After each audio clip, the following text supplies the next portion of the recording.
at thecurrantonline.com, COURANT online.com. 15% off Sunday brunch and $15 off any 4-dinner entree. So if you're doing a foursome up at the restaurant, It's a good place to go. So check them out, 810-227-6000 or burrows-roadhouse.com. Okay, so we've got 7th District Congressman Tim Walberg on the line. Tim, welcome to the show. Hey, good afternoon to you. Good to see you again, man. What's going on?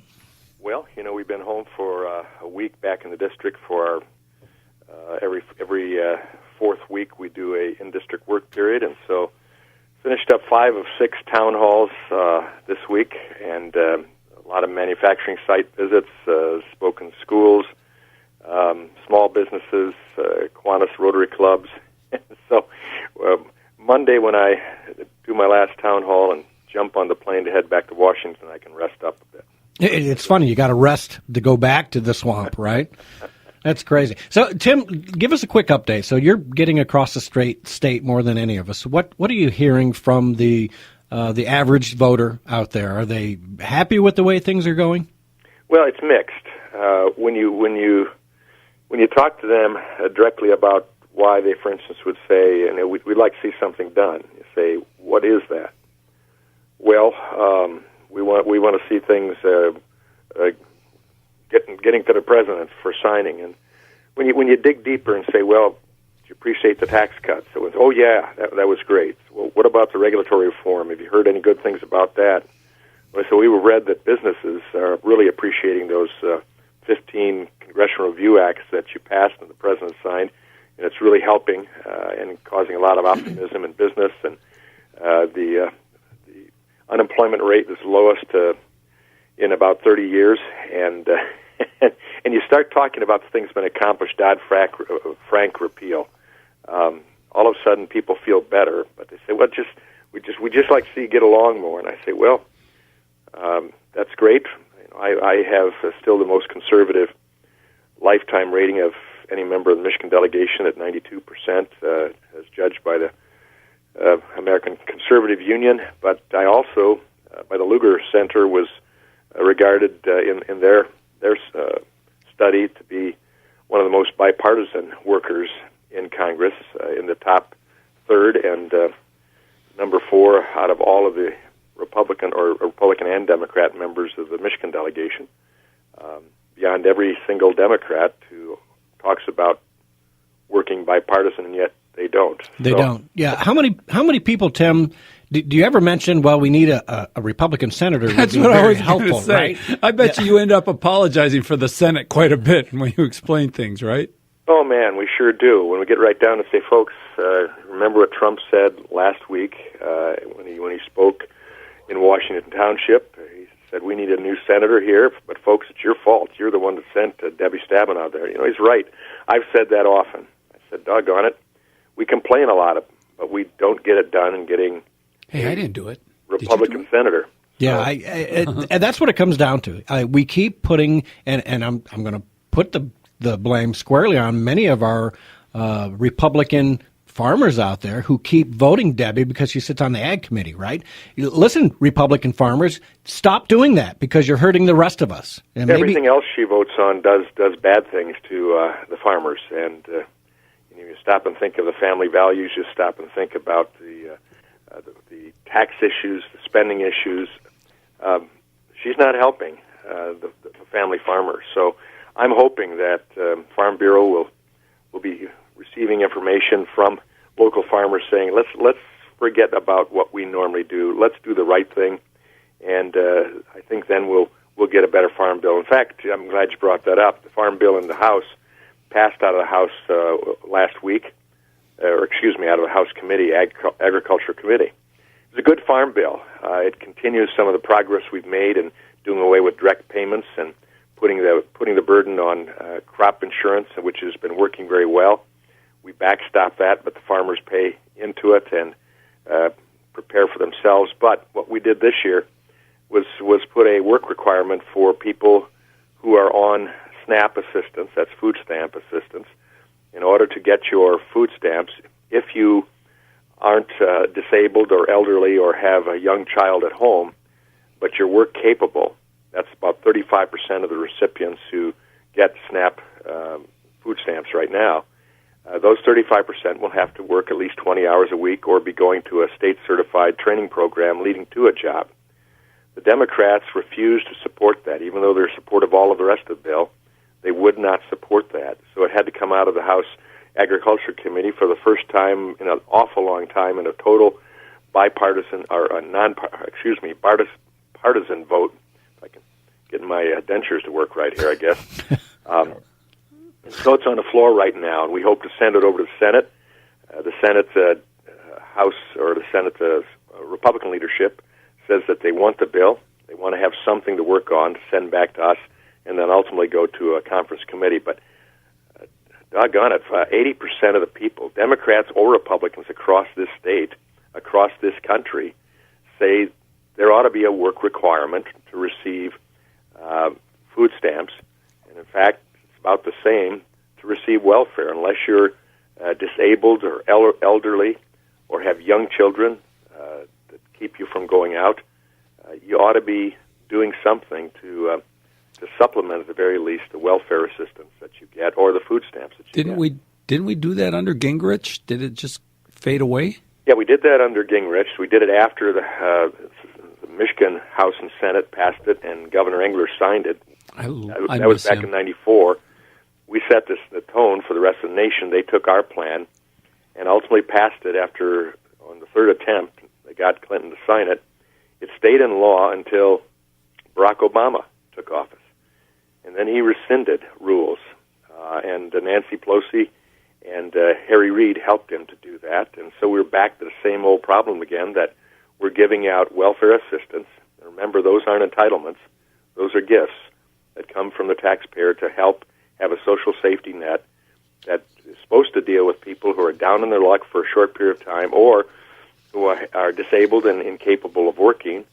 We provide that. But when you are capable of working, you ought to be working toward independence again, and one of the best ways we think is to kind of wean you from the welfare system, food stamps, etc. And as you move that direction, you're more capable of taking care of yourself. You get more money that you've earned yourself and less need for social assistance, and that can be left for people who genuinely have the need and can't do it for themselves. Right, because it's supposed to be a safety net. You know, we should all have skin in the game. We should all be contributing something, for crying out loud, a little bit. So I think you're right there. Let me ask you this, Tim. How are we doing on the wall? Are we moving forward? Is there money there? Are appropriations there? Can we actually get this wall, maybe not finished, but a good start on it? We got all the money needed for building 90 miles of wall this year.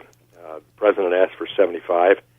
We gave him 90 miles of wall, so to speak, wall where necessary, fence, electronic surveillance, whatever works best at the appropriate place on the border.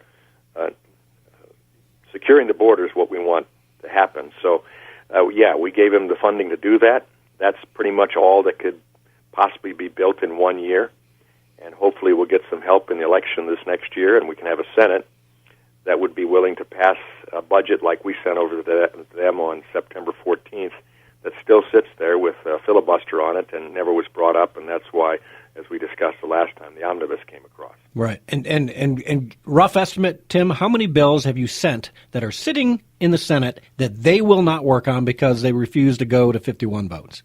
Last I saw, there's something like 489 bills that still reside in the Senate that we passed, most of them in a bipartisan fashion, sent to the Senate that they will not take up. There are, I think, right under 600 bills that we've passed to the Senate, and that's all they've taken up, leaving 489 of those 600 and something. Right. So, folks, there you go. When we're talking Michigan election in 2018, Debbie Stabenow is part of the reason why the Senate passes nothing. Nothing. You can have the House do all the work they want, but if they don't pass it in the Senate, we're still screwed. It can't make it to the president's desk. So we must get rid of Debbie Stabenow this time around. Please, folks, get out in November and do not vote Democratic. Vote Republican for Senate. Try something different for a change. Yeah. And then I guess I'd add one other thing, and it hurts me to say this, but anybody that would like to have friends and neighbors in Kentucky, family members that live in Kentucky, and in fact anybody around this great nation, if you want to start writing letters to Mitch McConnell and say, Mitch, you're getting no help, no help at all from Chuck Schumer and the Democrats.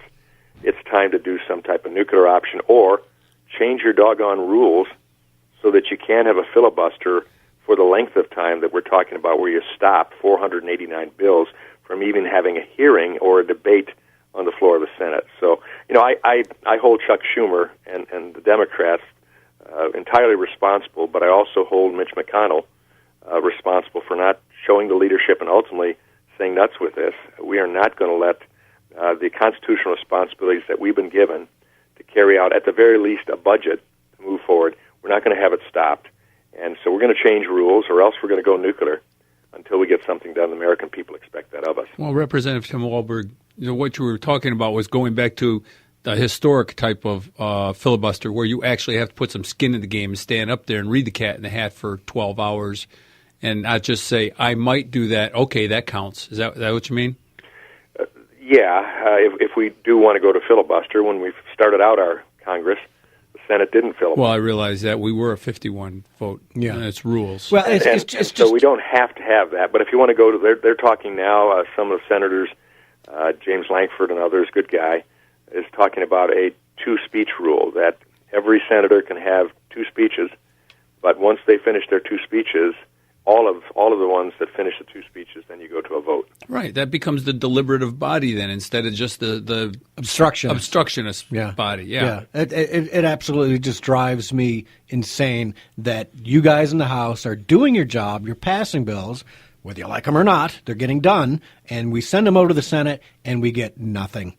Nothing, stonewall, obstruction, nothing's happening. And sometimes it's just the easiest of bills that should be passed, and yet because they're so partisan over there, nothing happens. And people are right. Get on Twitter, get on Facebook, email, make those phone calls to the Senate Majority Leader's office and tell them, just hashtag it, use 51 votes. Just say that repeatedly, get it out there, because the pressure has to be brought on Mitch McConnell.